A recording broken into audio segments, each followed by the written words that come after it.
बता दें कि आज अल्पसंख्यकों की सुरक्षा और उन्नति के मामले में भारत जो है 110 देशों में नंबर 1 पर आया है। यूएई भी पीछे रह चुका है। ग्लोबल अल्पसंख्यकों पर सेंटर फॉर पॉलिसी एनालिसिस के मूल्यांकन के अनुसार 110 देशों में भारत में धार्मिक अल्पसंख्यकों की स्वीकृति जो है उच्चतम स्तर पर है।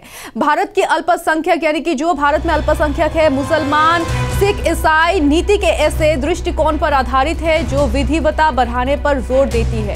भारत के संविधान में संस्कृति और शिक्षा में धार्मिक अल्पसंख्यकों की उन्नति के लिए विशिष्ट और विशेष प्रावधान है। रिपोर्ट के अनुसार किसी अन्य संविधान में भाषाई और धार्मिक अल्पसंख्यकों को बढ़ावा देने के लिए कोई स्पष्ट प्रावधान नहीं है। बता दें, ऑस्ट्रेलिया टुडे की रिपोर्ट के अनुसार ग्लोबल अल्पसंख्यकों पर सेंटर फॉर पॉलिसी एनालिसिस के उद्घाटन मूल्यांकन के ये बातें कही गई है। इस मूल्यांकन में धार्मिक अल्पसंख्यकों के प्रति समावेशी उपायों के लिए भारत को 110 देशों में नंबर 1 पर चुना गया है, जो है स्थान दिया गया है सेंटर फॉर पॉलिसी एनालिसिस के एक शोध संस्थान के, जिसका मुख्यालय भारत के पटना में है। सीपीए के उद्घाटन मूल्यांकन के अनुसार 110 देशों में भारत में धार्मिक अल्पसंख्यकों की स्वीकृति का उच्चतम स्तर है। इसके बाद दक्षिण कोरिया, जापान, पनामा और अमेरिका का स्थान है।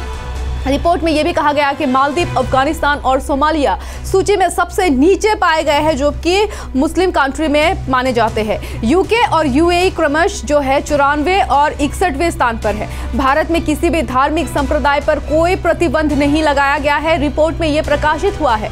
और कैसे कोई अन्य देशों को विपरीत भारत में किसी भी धार्मिक संप्रदाय पर कोई प्रतिबंध नहीं है, ये सभी जानते हैं। धर्मनिरपेक्ष है भारत, मॉडल की समावेशिता और कई धर्मों और उनके संप्रदायों के खिलाफ भेदभाव की कमी के कारण संयुक्त राष्ट्र भारत की अल्पसंख्यक नीति को अन्य देश के लिए एक मॉडल के रूप में उपयोग कर सकता है। हालांकि ये अक्सर अपेक्षित परिणाम प्रदान नहीं करता है, क्योंकि सीपीए की रिपोर्ट के अनुसार बहुसंख्यक अल्पसंख्यक समुदाय के बीच, विशेष रूप से मुस्लिम समुदाय के साथ विभिन्न प्रकार की चिंताओं को लेकर संघर्ष की कोई रिपोर्ट है और अल्पसंख्यकों के प्रति अपने दृष्टिकोण को तर्कसंगत बनाना होगा।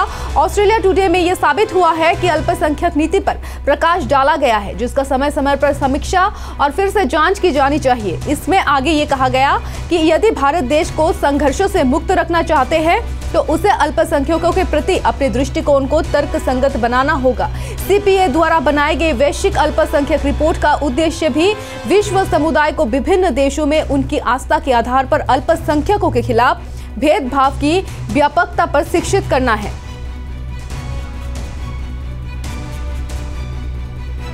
बता दें कि आज अल्पसंख्यकों की सुरक्षा और उन्नति के मामले में भारत जो है 110 देशों में नंबर 1 पर आया है। यूएई भी पीछे रह चुका है। ग्लोबल अल्पसंख्यकों पर सेंटर फॉर पॉलिसी एनालिसिस के मूल्यांकन के अनुसार 110 देशों में भारत में धार्मिक अल्पसंख्यकों की स्वीकृति जो है उच्चतम स्तर पर है। भारत की अल्पसंख्यक यानी कि जो भारत में अल्पसंख्यक है, मुसलमान, सिख, ईसाई नीति के ऐसे दृष्टिकोण पर आधारित है जो विधिवता बढ़ाने पर जोर देती है। भारत के संविधान में संस्कृति और शिक्षा में धार्मिक अल्पसंख्यकों की उन्नति के लिए विशिष्ट और विशेष प्रावधान है। रिपोर्ट के अनुसार किसी अन्य संविधान में भाषाई और धार्मिक अल्पसंख्यकों को बढ़ावा देने के लिए कोई स्पष्ट प्रावधान नहीं है। बता दें, ऑस्ट्रेलिया टुडे की रिपोर्ट के अनुसार ग्लोबल अल्पसंख्यकों पर सेंटर फॉर पॉलिसी एनालिसिस के उद्घाटन मूल्यांकन के ये बातें कही गई है। इस मूल्यांकन में धार्मिक अल्पसंख्यकों के प्रति समावेशी उपायों के लिए भारत को 110 देशों में नंबर 1 पर चुना गया है, जो है स्थान दिया गया है सेंटर फॉर पॉलिसी एनालिसिस के एक शोध संस्थान के, जिसका मुख्यालय भारत के पटना में है। सीपीए के उद्घाटन मूल्यांकन के अनुसार 110 देशों में भारत में धार्मिक अल्पसंख्यकों की स्वीकृति का उच्चतम स्तर है। इसके बाद दक्षिण कोरिया, जापान, पनामा और अमेरिका का स्थान है।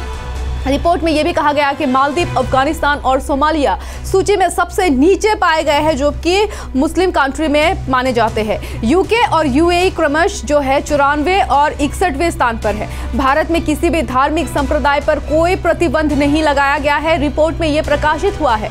और कैसे कोई अन्य देशों को विपरीत भारत में किसी भी धार्मिक संप्रदाय पर कोई प्रतिबंध नहीं है, ये सभी जानते हैं। धर्मनिरपेक्ष है भारत, मॉडल की समावेशिता और कई धर्मों और उनके संप्रदायों के खिलाफ भेदभाव की कमी के कारण संयुक्त राष्ट्र भारत की अल्पसंख्यक नीति को अन्य देश के लिए एक मॉडल के रूप में उपयोग कर सकता है।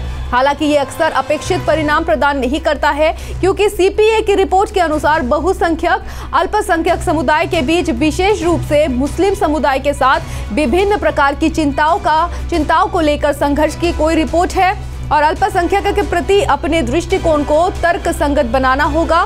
ऑस्ट्रेलिया टुडे में यह साबित हुआ है कि अल्पसंख्यक नीति पर प्रकाश डाला गया है, जिसका समय समय पर समीक्षा और फिर से जांच की जानी चाहिए। इसमें आगे ये कहा गया कि यदि भारत देश को संघर्षों से मुक्त रखना चाहते हैं तो उसे अल्पसंख्यकों के प्रति अपने दृष्टिकोण को तर्कसंगत बनाना होगा।